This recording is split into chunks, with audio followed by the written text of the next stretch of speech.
Olá pessoal, aqui é o professor Bruno de História. Vamos dar continuidade aqui à nossa aula de Segunda Guerra Mundial. Aqui já temos as primeiras questões que iremos responder nesses primeiros minutos de vídeo. A numeração aqui está a partir do 6, porque as outras 5 primeiras questões já foram vistas em outro vídeo. Então vamos lá. A sexta questão, o que foi a Conferência de Munique? A sétima, o que foi o Pacto de Não Agressão? A oitava, o que é a Blitzkrieg? A nona, explique como a Polônia foi prejudicada pelos próprios aliados, entre aspas. E a décima questão, o que foi a Aliança Eixo? Vamos começar então pela Conferência de Munique, isso que já responde à sexta questão, a primeira deste vídeo. Vamos lá. A Conferência de Munique fez parte da fracassada política de apaziguamento imposta pelo Reino Unido e pela França para evitar uma guerra contra a Alemanha durante a década de 1930. Essa reunião foi realizada entre os líderes do Reino Unido, França, Alemanha e Itália em setembro de 1938 para debater o interesse alemão em anexar a seu território a região dos Sudetos, então pertencente à Tchecoslováquia. Só lembrando que na última aula nós comentamos sobre esse processo de anexação, de territórios, que Hitler tinha interesse em outros territórios. Ele alegava que a população que era alemã, que estava em outros estados, estavam sendo maltratados, violentados, e ele tinha esse interesse, então, de anexar alguns territórios. Os Sudetos, a região dos Sudetos, que fazia parte até então da Tchecoslováquia, é uma dessas partes desses territórios que o Hitler tinha interesse. O ajuste, então, dava à Alemanha os Sudetos, desde que Hitler prometesse que essa seria a última reivindicação territorial da Alemanha. Apesar do assunto principal ser a Tchecoslováquia, não houve nenhum representante do país durante a assinatura desse acordo. Portanto, de forma bem resumida, sentaram numa mesa os líderes do Reino Unido, da França, da Alemanha e da Itália para discutir sobre um território que era pertencente a outro país, que no caso era a Tchecoslováquia, e no final desse acordo, esse território passa a ser da Alemanha. Então, a gente consegue ver aqui que em uma jogada política, desde que Hitler se comprometesse em que esse fosse o último território que eles iam reivindicar, talvez a inocência dos demais líderes ali das potências do período, ou mesmo para tentar evitar de qualquer forma alguma guerra, eles cedem esse território que não era pertencente a eles, que era pertencente à Tchecoslováquia, não havia nenhum representante da Tchecoslováquia participando desse acordo, e esse pedaço do território passa a ser da Alemanha. Aqui temos um registro fotográfico deste dia, da assinatura desse acordo na Conferência de Munique. Temos os representantes, os líderes dos países que estavam envolvidos, durante essa conferência. E aqui nós conseguimos também observar o mapa da Tchecoslováquia, como ficou após essa assinatura desse acordo. Nós conseguimos ver aqui, a partir das legendas, que em setembro a Tchecoslováquia perde alguns pequenos territórios, em outubro ela já perde um grande pedaço, em novembro perde mais um grande pedaço aqui abaixo, e é questão de tempo até a Alemanha tomar conta de todo o território da Tchecoslováquia. Temos também o Pacto de Não Agressão de 1939. Não se esqueçam, pessoal, de irem respondendo já aquelas questões que a gente sempre dá início às aulas. Vamos lá. Pacto de Não Agressão foi um pacto de neutralidade entre a Alemanha e a União Soviética, assinado em Moscou. As cláusulas do pacto entre os nazistas e soviéticos incluíam uma garantia escrita de não beligerância de parte a parte e um compromisso de que nenhum dos governos se aliaria ou ajudaria um inimigo da outra parte. O tratado incluía um protocolo secreto que dividia os territórios de outros países, como, por exemplo, da Polônia. O pacto manteve-se em vigor durante 2 anos, até o dia do ataque da Alemanha às posições soviéticas na Polônia Oriental, durante a Operação Barbarossa, em 22 de junho de 1941. Por conta do conteúdo desse pacto, ele ficou nomeado assim, mais conhecidamente como Pacto de Não Agressão. por conta desse conteúdo mesmo de que os alemães não poderiam atacar ou invadir territórios soviéticos e que os soviéticos também não poderiam atacar a Alemanha ou territórios de domínio alemão. Vamos agora então entrar de cabeça no conflito aí da Segunda Guerra Mundial e descobrir um pouco mais sobre os conflitos, sobre os ataques, sobre os principais acontecimentos de toda a Segunda Guerra Mundial. Aqui antes eu deixo algumas recomendações de filmes, vocês podem estar pausando o vídeo para anotar o nome dos filmes. Todos esses filmes aqui eles tentam da forma mais fiel possível retratar um pouco sobre os conflitos, sobre os acontecimentos daquele período. Vale muito a pena vocês assistirem.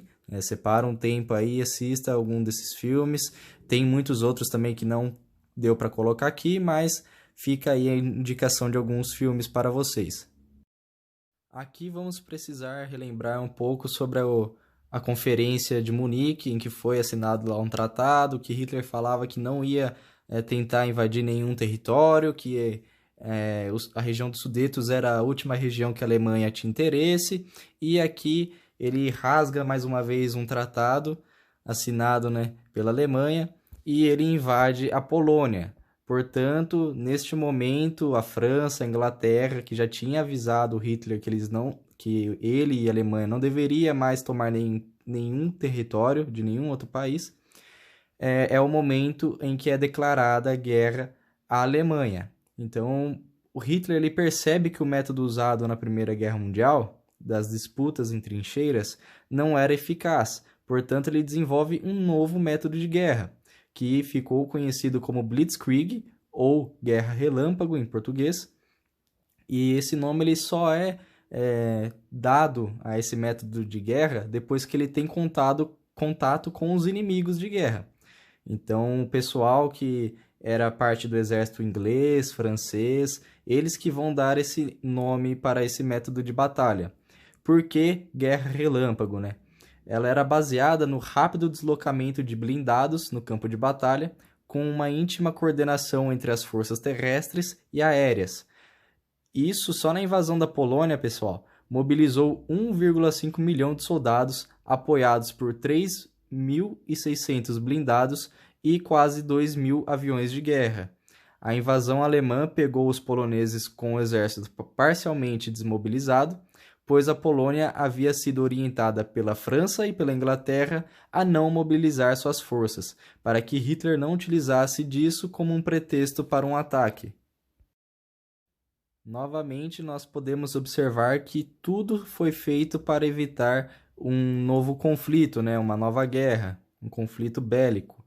Aqui nós temos a recomendação da França e da Inglaterra para a Polônia não mobilizar as suas forças armadas, porque isso poderia justificar uma possível invasão alemã, com, por exemplo, os alemães alegando que estavam se defendendo, né? Então, é indicado para a Polônia que eles não mobilizem suas forças armadas. E aí o Hitler aproveita muito disso, invade tudo, com essa guerra relâmpago, né? É tanque de guerra passando, os aviões dando aquela cobertura por cima e as tropas invadindo as cidades, causando aquele terror intenso. E ainda assim foi utilizado como justificativa, né, pelo governo alemão, que esse ataque, né, essa invasão, foi feita como uma resposta a uma suposta agressão polonesa contra uma rádio alemã localizada em uma cidade de fronteira, né? Então, a Alemanha e a Polônia faziam fronteira e eles alegaram que ocorreram, né, alguns ataques a essa rádio alemã e aí eles revidaram. Essa foi a justificativa. E após invadir a Polônia, então, a Inglaterra e a França declararam guerra à Alemanha. Então, com a invasão alemã ao território polonês, logo a gente ia ver uma coisa muito inesperada. Inesperada para aquele período, né? Porque agora que vocês têm um conhecimento sobre o Pacto de Não Agressão lá, feito entre a Alemanha e a União Soviética, vocês vão conseguir compreender as motivações e o que ocorreu aqui. Logo que a Alemanha invade o território polonês no dia 1º de setembro, os ingleses e os franceses vão declarar guerra à Alemanha, correto? Foi o que a gente acabou de ver. E enquanto lutavam contra os alemães, o país foi invadido no dia 17 de setembro pela União Soviética pelo outro lado. Então, os poloneses eles estavam enfrentando os alemães em uma fronteira e pela outra fronteira que eles não esperavam um ataque soviético, também sofreram um ataque. Por conta lá que a gente já acabou de ver o Pacto de Não Agressão, que a Alemanha não iria agredir a União Soviética e vice-versa, e eles iriam dividir a Polônia. Então, foi concretizado essa resolução do pacto. A derrota polonesa oficializou-se no dia 28 de setembro, quando a capital, Varsóvia, rendeu-se para os alemães nazistas. Durante esse ataque alemão, britânicos e franceses não cumpriram sua promessa, e o apoio prometido aos poloneses nunca foi enviado. A Polônia, portanto, lutou sozinha contra os alemães e soviéticos. E assim, pessoal, quem já estudou a Primeira Guerra Mundial tem o conhecimento sobre os conflitos, né, que aconteceram na Primeira Guerra Mundial, sabe muito bem que não eram batalhas rápidas, que você colocava um tanque de guerra, avião e acabava rápido a batalha. Não. Na Primeira Guerra Mundial o processo era muito mais demorado. Eles lutavam em trincheiras e para conquistar cada espaço era muito trabalhoso, e envolviam meses e meses de batalha, muitos suprimentos e etc. E aqui, na Segunda Guerra Mundial, a gente tem esse avanço da Blitzkrieg, ou seja, a Alemanha chega invadindo tudo, destruindo tudo, avião, tanque de guerra, e vai detonando tudo com o objetivo de conquistar aquele território. Então, após a invasão da Polônia, a Alemanha, antes de ir em direção à França, ela conquista a Dinamarca, Noruega, Bélgica, Holanda, Luxemburgo. Em menos de 2 meses, a França se rende ao exército de Hitler. Então, é questão de pouco tempo, a Alemanha consegue realmente ampliar o seu território ali na Europa. Em relação à França, o norte do país passou a ser ocupado pelos alemães e o sul permaneceu desocupado, porém se comprometeu em cooperar com a Alemanha. A rendição oficial da França se deu em junho de 1940, no mesmo trem em que a Alemanha, em 1918, no final da Primeira Guerra Mundial, foi forçada a se render. E aqui, novamente, nós conseguimos ver um pouco sobre a propaganda nazista, né? Aquela força de mexer com o sentimento, né, da população alemã, e eles mostrando que agora quem está se rendendo é a França, e que a Alemanha naquela época foi obrigada a se render, né, em condições que humilharam a população alemã, e agora o Hitler ele obriga a França a passar pelo mesmo papel, né, pelo mesmo sentimento ali, talvez de vergonha, né, de humilhação. Então o Hitler ele obriga que, para que a França se renda durante a Segunda Guerra Mundial, seja da mesma forma que a Alemanha passou durante a Primeira Guerra Mundial. E nós temos, durante o conflito, né, alianças que vão se formando e se desfazendo, e uma das principais alianças é a aliança conhecida como Eixo, e ela tem como objetivo expansão territorial e a criação de impérios com base na conquista militar e na derrubada da ordem internacional do período após a Primeira Guerra Mundial. Essa aliança ela é formada em 27 de setembro de 1940, formada pela Alemanha, Itália e Japão, que são os principais países, assinaram o Pacto de Tripartite, mais conhecido como Eixo. Outros países fizeram parte também: a Hungria, Romênia, Eslováquia, Bulgária, Iugoslávia, Croácia. São países que participaram do acordo, porém tiveram menor atuação, principalmente em relação à atuação militar. O eixo atingiu seu auge durante a Segunda Guerra Mundial, ocupando grande parte da Europa, África, Ásia e ilhas do Oceano Pacífico. Aqui temos um mapa para fazer uma análise dos territórios que foram domínio do eixo.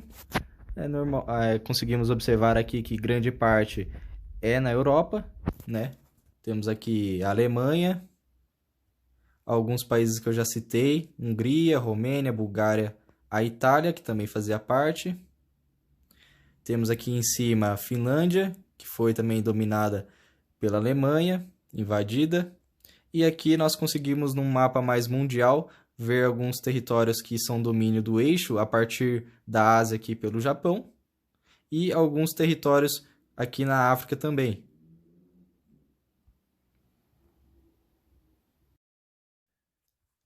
Vamos dar início a mais algumas questões, né, que vamos responder conforme a videoaula.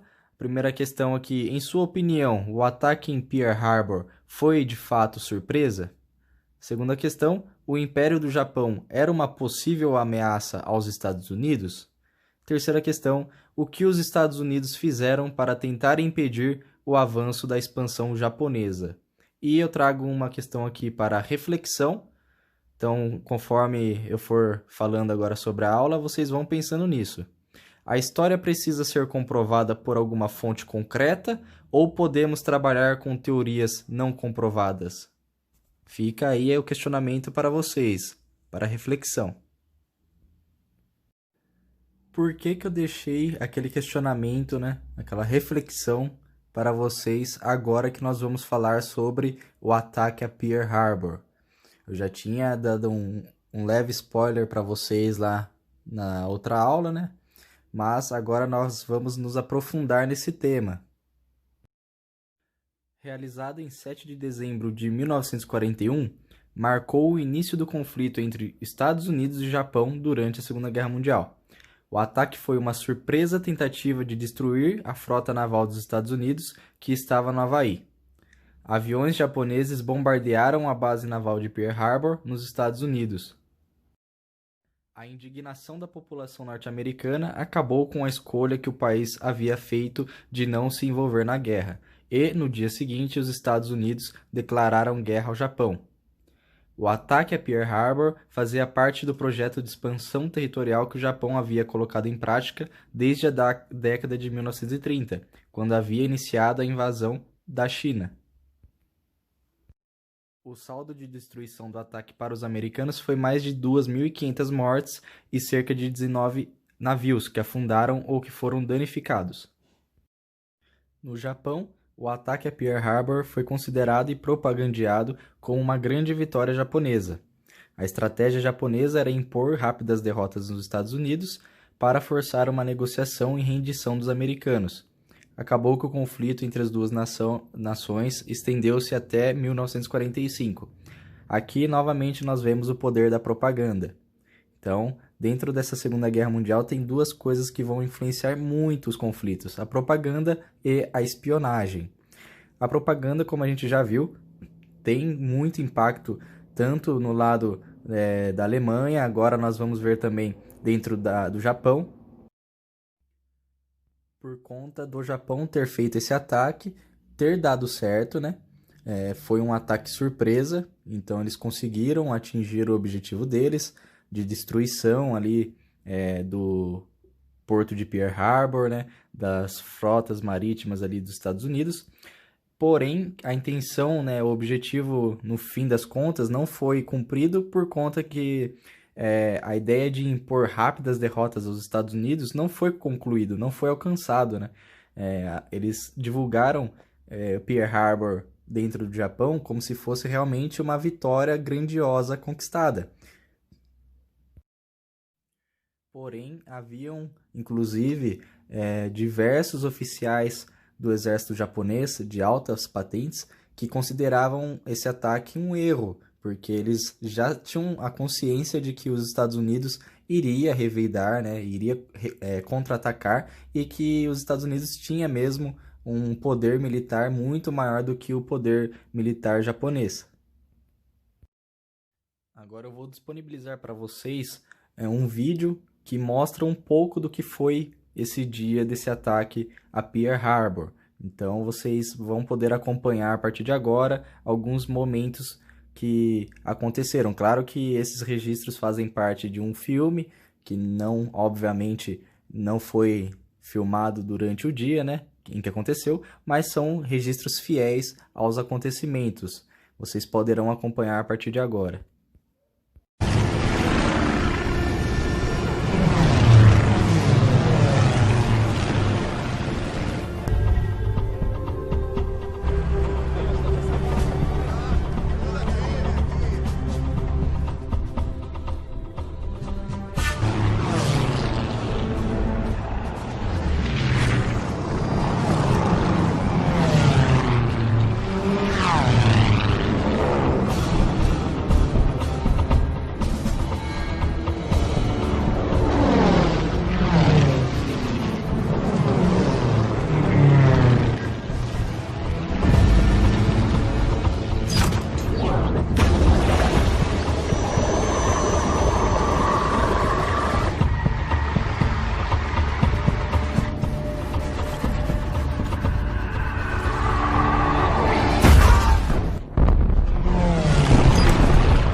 Postos de batalha! Todos aos seus postos de batalha!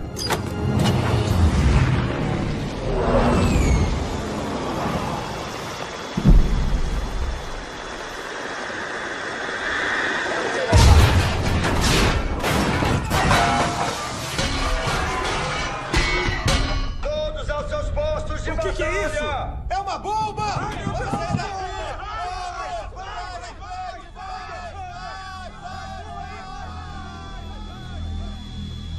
Filho da...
今回の攻撃は眠れる巨人を叩き起こし怒らせた可能性もあるな。